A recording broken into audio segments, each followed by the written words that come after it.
Alors bonjour, aujourd'hui nous sommes en application technologique et scientifique ATS, troisième secondaire. On parle des transformations de la matière. Mon nom c'est Amélie Simard, j'enseigne au Centre de service scolaire des Phares.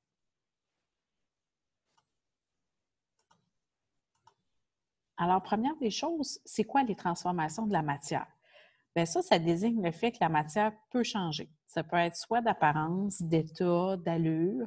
Il se produit quelque chose. Donc, les transformations peuvent représenter, comme on voit ici, des changements de couleur, des changements de l'apparence dans la matière. Il y a deux grands types de transformations dans la matière, les transformations chimiques et les transformations physiques. Premier type, les transformations physiques, ça désigne des transformations où je n'ai pas de changement dans la structure des molécules. Donc, la substance va demeurer la même s'il y a des changements. Ces changements-là, au niveau des transformations physiques, sont souvent réversibles. Par exemple, on voit qu'ici, l'eau a été sous forme solide, donc on a fait des glaçons. Et si je les laisse fondre, bien, ça va revenir sous forme liquide. Donc ça serait une réversibilité dans la transformation physique. Ça serait un exemple de transformation physique. C'est quoi les différents types de transformation physique? Le premier, c'est la dissolution dont on a déjà parlé et le mélange. Donc, en utilisant différents procédés, par exemple la filtration, je pourrais séparer plutôt les différents constituants des mélanges et revenir à l'état initial. Donc, ça, c'est physique. La dilution dont on a parlé aussi, c'est aussi une transformation physique parce qu'au départ, ma solution est très concentrée et là, en ajoutant du solvant, par exemple, bien, je vais avoir une solution qui a les mêmes propriétés, mais dont la concentration est moins élevée. Fait que ça aussi, c'est physique. Il y aurait aussi les changements de phase ou d'état. Et là, on voit l'illustration sur ma diapositive.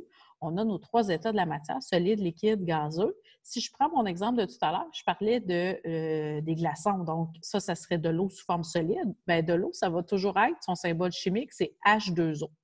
Et si je laisse fondre l'eau, elle revient, il y a la fusion, donc elle revient sous forme liquide. Bien, l'eau, c'est encore H2O, sa molécule. Donc, ça reste la même substance. Donc, ça serait une transformation physique. L'autre type de transformation, ce sont les transformations chimiques. Dans le cas ici, ça va modifier les liens entre les atomes. Lorsque les transformations chimiques surviennent, on a des indices. En fait, il y a 5 indices qui me disent qu'il y a eu une transformation chimique. Ça peut être soit un changement de couleur qui est significatif. Ça peut être aussi une variation de température, soit dégagement de chaleur ou, au contraire, absorption de la chaleur. Ça peut être aussi la production d'un gaz qui va amener souvent de l'effervescence. Il peut aussi avoir la formation d'un précipité. C'est quoi un précipité? C'est lorsque j'ai deux liquides qui, en mélangeant ensemble, ça va former un solide. Ça peut être aussi du dégagement de lumière, comme dans l'exemple qu'on voit ici là, au niveau des feux d'artifice. Donc ça serait des indices d'une transformation chimique. Ça m'indique que les liens entre les atomes vont se modifier. Lorsqu'on parle des réactions chimiques, on va utiliser l'équation chimique. Dans le fond, ici, j'ai un exemple qui me dit c'est quoi la respiration cellulaire. Donc, à gauche, ça, c'est mes réactifs. Donc, les deux substances qui vont réagir ensemble. Dans le cas ici, c'est du glucose et du dioxygène. Mais on a utilisé leurs molécules. Donc, ici, C6H12O6, ça, c'est glucose, plus 6O2, donc ça, c'est dioxygène. Et ça va me donner 6CO2, donc du dioxyde de carbone, plus 6H2O, donc ça, c'est de l'eau, plus de l'énergie que je n'ai pas quantifiée. Donc ça me sert à écrire de façon abrégée la réaction chimique dont j'ai parlé, celle de la respiration cellulaire. Qu'est-ce que j'ai là-dedans? À gauche, les réactifs, à droite, les produits. Ce qui se passe entre les deux, au niveau de la flèche, ça se trouve à être ma transformation. Donc, une fois que ça survient, je ne peux pas faire la réversibilité. Contrairement à la transformation physique, la réaction chimique, je ne peux pas revenir en arrière. Maintenant, on va aller voir un petit peu plus de façon détaillée qu'est-ce que j'ai là-dedans au niveau de l'équation chimique. On a ici des petits chiffres qu'on voit. Comme ici, j'ai 10 hydrogènes. Donc, j'ai 2 atomes d'hydrogène qui ont un lien ensemble. Donc, ça ici, on va appeler ça le petit 2, l'indice. On a aussi des chiffres qui peuvent venir à s'ajouter devant, comme on va regarder tout à l'heure, et ça va être les coefficients. Donc, quand j'ai des chiffres comme ça, les indices, si je veux aller balancer, donc aller compter mes atomes de chaque côté et les rendre égaux, bien, je ne toucherai pas aux indices. Parce que là, le balancement, ça va être important que le nombre d'atomes que j'ai ici dans mes réactifs soit égal avec le nombre d'atomes que j'ai ici dans mes produits, puis on va aller faire l'exercice ensemble. Donc ici, j'ai H2 plus O2 va me donner H2O. Donc là, ici, je vais aller compter le nombre d'atomes de chaque côté. Au départ, l'hydrogène à gauche, donc hydrogène, j'en ai 2. Donc le petit 2 me dit que j'ai 2 atomes. L'oxygène à gauche, bien, l'indice ici me dit que j'en ai 2. Ça, c'est pour mon côté des réactifs. Dans mes produits, l'hydrogène, bien, j'en ai 2. Et là, l'oxygène, qu'est-ce qui arrive? Bien, j'en ai 1. Je n'ai pas mis mon indice de 1, là. C'est comme le niveau des exposants parfois et tout ça. Lorsque c'est 1, on ne le met pas. Donc, j'en ai seulement 1. Et là, je veux que ça soit égal de chaque côté. Je peux juste ajouter des chiffres devant, donc des coefficients. Qu'est-ce que je vais faire? Je vais aller commencer par ma molécule qui est plus complexe, donc celle-là ici. Donc, je vais ajouter un coefficient de 2. Donc là, je vais aller compter, ça c'est plus bon. 2, et là ici, c'est pas 2 plus 2, ça devient 2 fois 2, donc j'ai 4 hydrogènes. Et 2 fois 1, c'est pas 2 plus 1, c'est 2 fois 1, vu qu'ici je n'en avais pas, c'est 1. Je vais avoir oxygène, je vais en avoir 2. Donc 2 fois 1, ça donne 2. Et là ici, je suis plus balancée, ça c'est plus bon. Qu'est-ce que je vais faire? Je vais aller ajouter un coefficient. Donc, devant mon H2, je vais aller ajouter un 2. Là, je vais retourner compter mon nombre d'hydrogène. Donc, 2 fois 2, ça fait combien? Ça fait 4. Mon oxygène, si je le laisse comme ça, j'en ai 2. 4 atomes d'hydrogène, 2 atomes d'oxygène. Même chose de l'autre côté.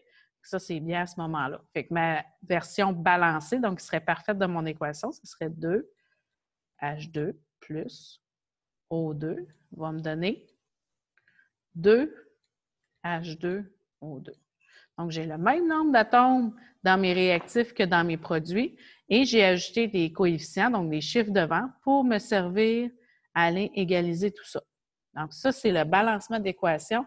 C'est le début en 3e secondaire. On voit la suite en 4e secondaire. Ce qu'il faut se rappeler, on ajoute uniquement des coefficients. Lorsque je n'ai pas d'indice ni de coefficient, ça équivaut à 1. Ce sont des multiplications entre le coefficient et l'indice. Et surtout, je ne touche pas aux indices, hein, parce que ça me dit c'est quoi le lien atomique. Donc, je ne peux pas aller toucher à ça.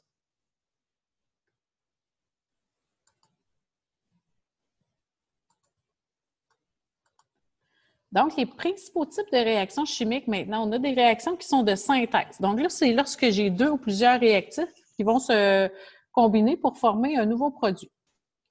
Donc, si je reprends ma forme AB, A plus B devient CD, bien, dans le fond, ici, j'aurais, dans mes réactifs, j'aurais A plus B, donc ce serait des atomes différents qui vont se combiner et qui feraient une molécule ensemble. Pour réaction de décomposition, bien, un composé se transforme en 2 ou plusieurs substances. Bien, ici, j'aurais l'inverse de la première. Donc, j'aurais AB ensemble, et là, il se produit quelque chose, et ça se transforme en A plus B. Réaction d'oxydation, donc ça va survenir lorsqu'une substance se combine avec un ou plusieurs atomes d'oxygène. L'oxydation, bien, ça va être aussi de la combustion. Donc, tout ce qui va avoir du dioxygène au niveau des réactifs, ça va faire partie des réactions d'oxydation. Il y a aussi les réactions de précipitation. Donc, ça, c'est lorsque je vais avoir 2 substances qui vont être sous forme liquide. Donc, on va dire dans l'état à côté de la molécule, ça va être marqué A et Q. Donc, ça, je vais avoir dans mes réactifs, je vais avoir 2 solutions qui vont se combiner pour créer un solide. Donc, dans mes produits, je vais avoir une substance qui va avoir un petit S à côté. Donc, ça m'indique que j'ai eu une réaction de précipitation. Donc, ça, c'est les principaux types de réactions chimiques que je peux retrouver. Pour aller plus loin sur le sujet des transformations chimiques et physiques, je t'invite à aller consulter le site d'AlloProf et aussi à aller lire ton manuel Synergie en ligne, les pages 255 à 272.